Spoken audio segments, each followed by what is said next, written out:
Y estamos en comunicación, pero también para hablar de otros temas. Esto nos da pie en realidad para conversar con ella, con Karina Otero. Es profesora de historia, docente, investigadora de la Universidad Nacional de Tierra del Fuego. Karin, ¿cómo estás? Un gusto tenerte aquí. ¿Cómo estás?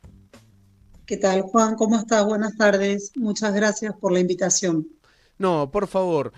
Karin, antes de meternos en la importancia del proyecto de Voces de Malvinas, te hacía mención, hablábamos por WhatsApp, que también aprovechar esto para poder conocer, saber cómo están viendo y viviendo desde allí, de Tierra del Fuego, la cuestión Malvinas. Hace unas semanas estuvo por allí el presidente de la Nación haciendo un acto con la generala Richardson. Bueno, ¿cómo estás viendo vos la cuestión Malvinas y lo que nos quieras mirar desde el centro de la República Argentina como es Tierra del Fuego? Bien, bueno, en primer lugar, todo lo que tiene que ver con cuestión Malvinas, ¿no? Tanto el reclamo histórico argentino y al mismo tiempo la experiencia vinculada con la guerra, pero también con las relaciones previas, ¿no? De contacto y de integración entre Tierra del Fuego y las islas, como parte de Tierra del Fuego, es algo que está muy vigente, ¿no? Acá a nivel local. Tiene que ver con distintos aspectos, ¿no? Vos comentabas recién la visita del presidente. Eh, Hay una sensibilidad especial con el tema, ¿no? Eso está relacionado con que Tierra del Fuego fue escenario del conflicto, ¿no? Eh, con una injerencia particular. Y al mismo tiempo es un lugar donde habitan muchos excombatientes, ¿no? Y veteranos de guerra. Por lo tanto, si uno, digamos, tiene la oportunidad de visitar Tierra del Fuego y si no, digamos, es algo que está presente también en las redes, Malvinas aparece en los monumentos de memoria, ¿no? Digamos, los monumentos históricos, la llama ardiente, distintas instancias como de marcas territoriales que son homenaje, ¿no? A quienes combatieron en la guerra, pero al mismo tiempo también para mantener viva la causa, ¿no? Por lo tanto, respecto de esto puntual que comentabas, cuando fue la visita hubo como un estado de alerta, si se quiere, porque fue bastante intempestiva, ¿no? Digamos, por un lado, no había autoridades locales para recibir a Richardson, eso ya es un gesto, y al mismo tiempo, bueno, viajó el presidente, ¿no? Para decir esas palabras, ese breve discurso. Eh, Hubo un acto de repudio a nivel social, ¿no? De distintos gremios y gente de la sociedad civil en general que se acercó. Así que en cuanto a lo que se rodea esos días, digamos, eso fue el impacto que tuvo, ¿no? Y después también se generó como una especie de efecto rumor en función también de los medios nacionales, creo yo, en relación a este tema de la base, ¿no? eh, Porque a partir del discurso no quedaba muy claro de qué se estaba hablando, ¿no? Si de una base, yo creo que ahí hubo como una confusión, parecía que iba a haber una base norteamericana, no es el caso, pero bueno, eso generó mucho estado de alerta, digamos, ¿no? Sí, que es una base, recuerdo, estamos conversando con Cari Notero de la Universidad Nacional de Tierra del Fuego. Es una base que se viene proyectando hace muchos años. Hay algo que Argentina está muy retrasada, que es justamente crear el polo logístico antártico. Además, es completamente absurdo que aún se mantenga cosas relacionadas a la Antártida, digo, que los buques, eso, desde Buenos Aires, tiene que estar todo allí en Tierra del Fuego. Y en ese sentido se había pensado justamente en hacer esta base conjunta en Tierra del Fuego. Por lo que tengo entendido, Karin, las obras venían lentas, había comenzado con el gobierno anterior. ¿Se habla allí? ¿Cómo se vive el tema de la base esta para que justamente todo lo que es de la Antártida esté instalado allí y no aquí en Buenos Aires?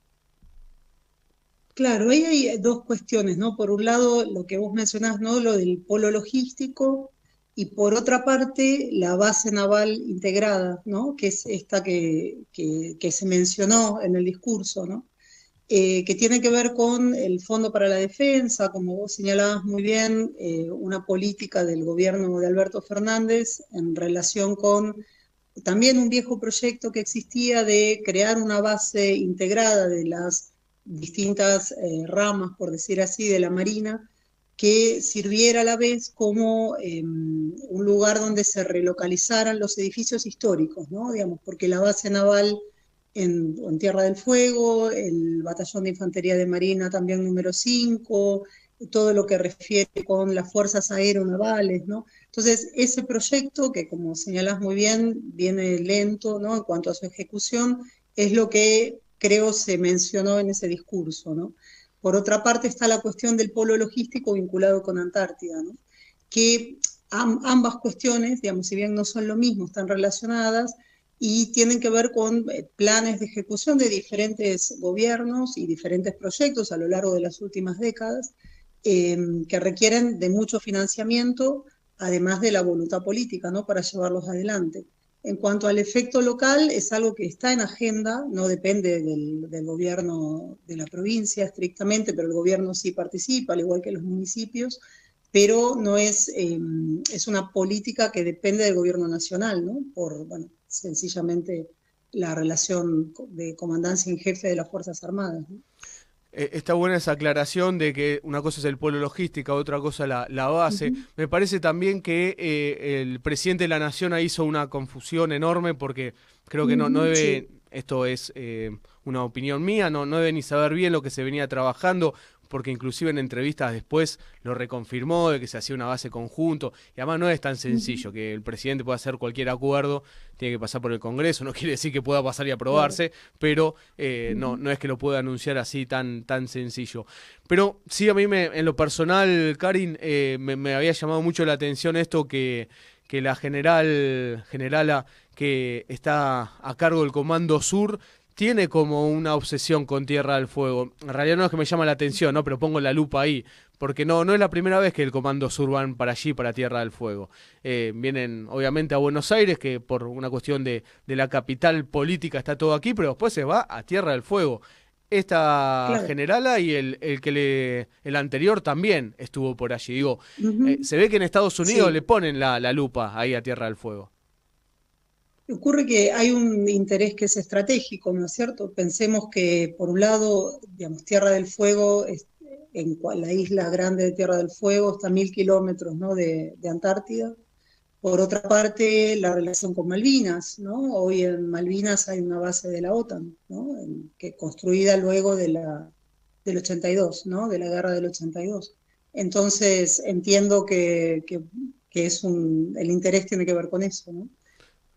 Sí, sí. Y es un tema a seguir investigando. Ujú. Karin Otero es profesora de historia, docente investigadora de la Universidad Nacional de Tierra del Fuego. Karin, te llamamos para conversar. En realidad, siempre hay un tema que da pie a comenzar la entrevista y después también que sigamos profundizando en otros programas.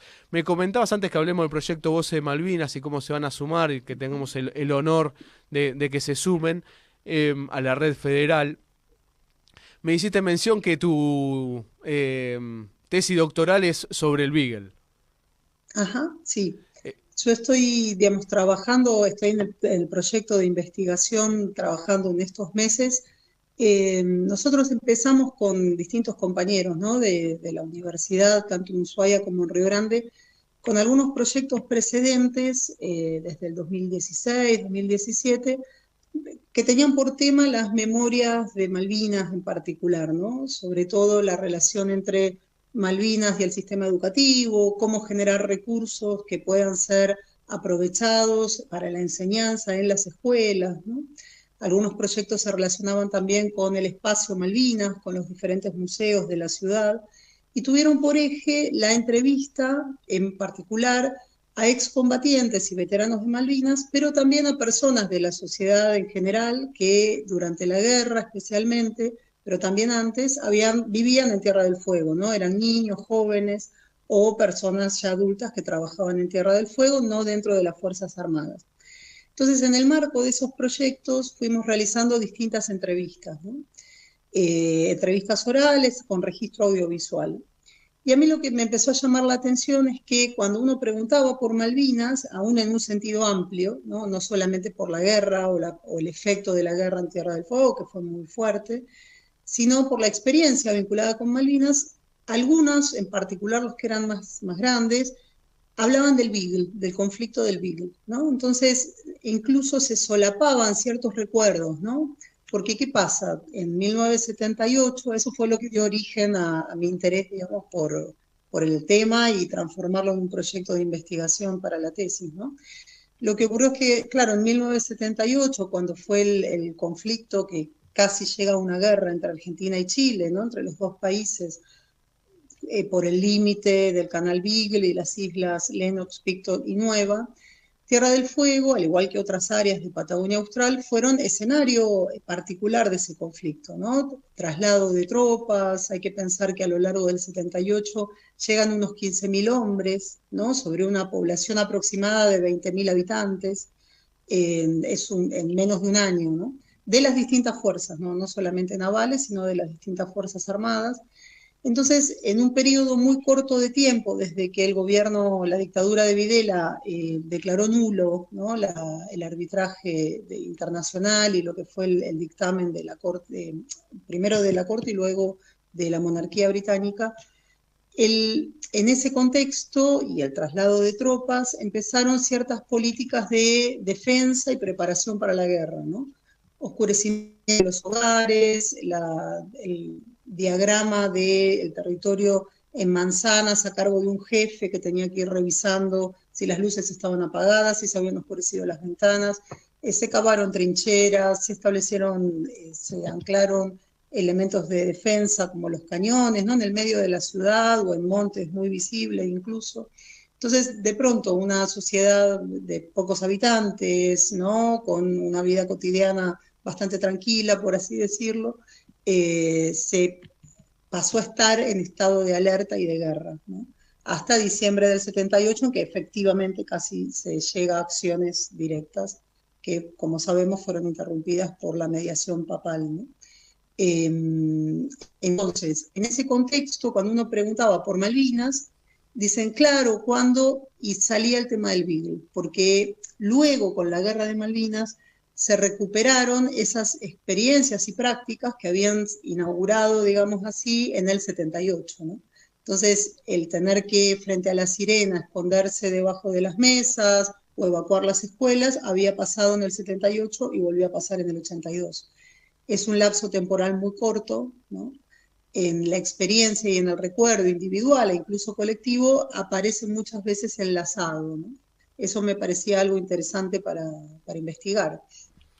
No, y es muy interesante porque además también, te lo comentaba cuando conversábamos, salir de la mirada a veces de Buenos Aires, ¿no? Pasa mucho con los Ujú. combatientes, bueno, mismo cuentan, cuando llegamos, cómo nos recibieron en Puerto Madryn y después llegar a Buenos Aires, que fue muy distinto, cómo se vivió en la Patagonia, eso se remarca todo el tiempo en los combatientes y quizás para muchos y muchas, bueno, tomar conciencia de que hubo un gran territorio de nuestro país continental que la guerra la vivió como era, una guerra, esto que estás contando, Ujú. y esto que me estás resaltando, Karin, inclusive de la casi guerra con Chile, y después la guerra de Malvinas, en poco tiempo, bueno, el pueblo directamente en situación de guerra, digo, Ujú.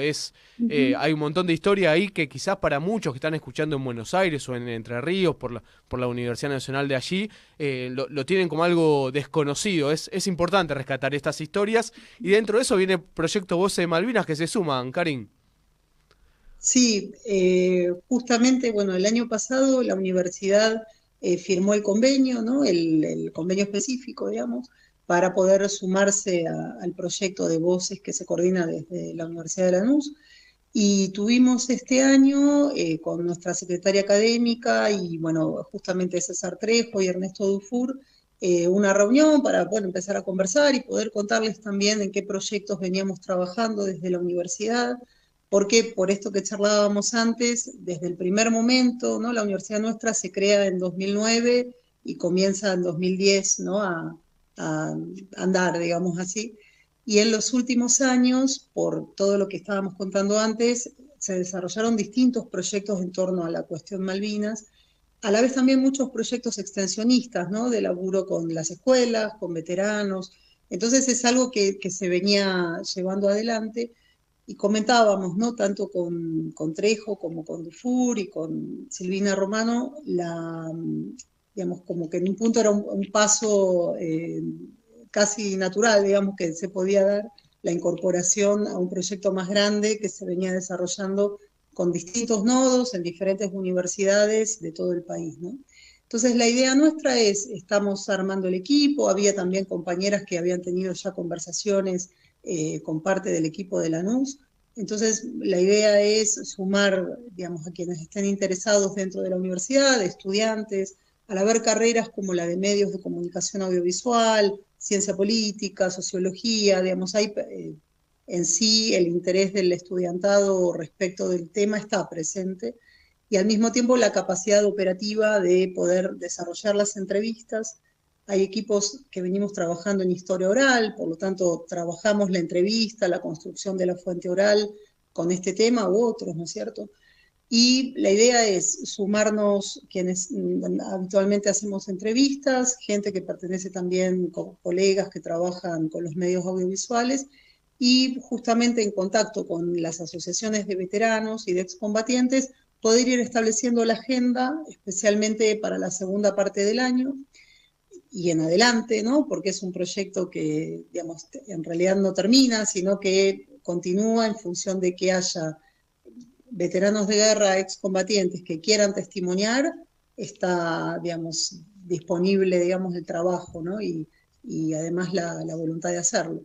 Entonces la idea es, como ustedes saben y trabajan, que se generen testimonios que puedan quedar registrados en nuestro archivo oral y audiovisual de la Universidad de Tierra del Fuego, también que dé una copia para las asociaciones de veteranos o los museos y espacios como Espacio Malvinas, por ejemplo.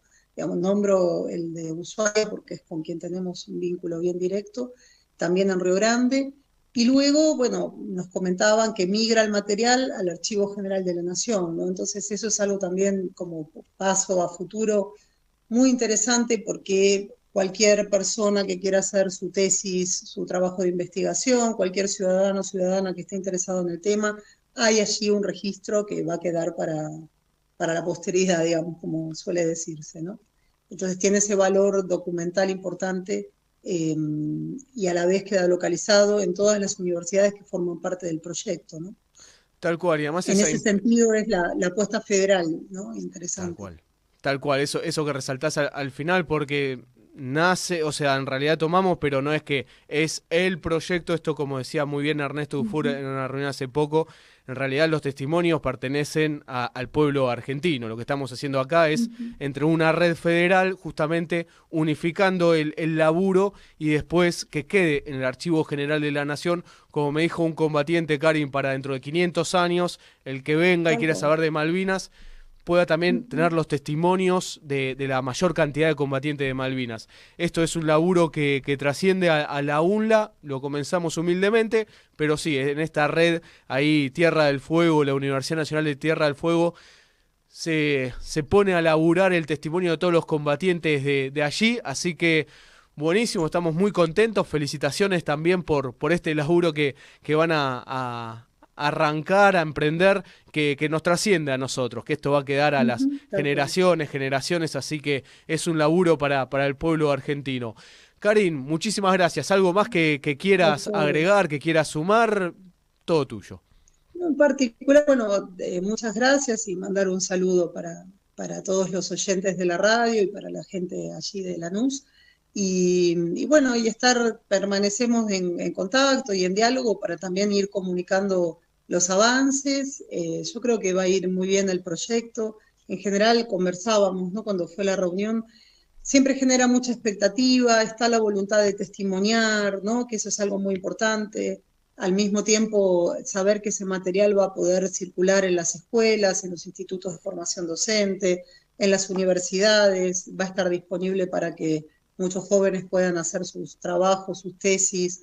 Nada, agradecer porque tiene un valor muy importante y nos interesa mucho poder participar. Espectacular. Karin Otero, profesora de Historia, docente investigadora de la Universidad Nacional de Tierra del Fuego. Karin, serás mi a partir de ahora para hacer contactos con distintos compañeros, compañeras de la universidad para que puedan conversar aquí en Perfecto. Malvinas Causa Central. También salimos por la radio de la universidad. Tengo el honor y agradezco a la universidad por Ujú, darnos el espacio y transmitir Malvinas Causa Central. Es un verdadero honor. Así que también me parece es ujú. importante que salgan ustedes. Seguramente salen en la radio de allí, pero bueno, aquí en el espacio de Malvinas Causa Central tienen que estar las voces de los investigadores, docentes de la universidad. Así que seguramente seguiremos en contacto. Karin, muchísimas gracias. Bien, a ustedes, muchas gracias.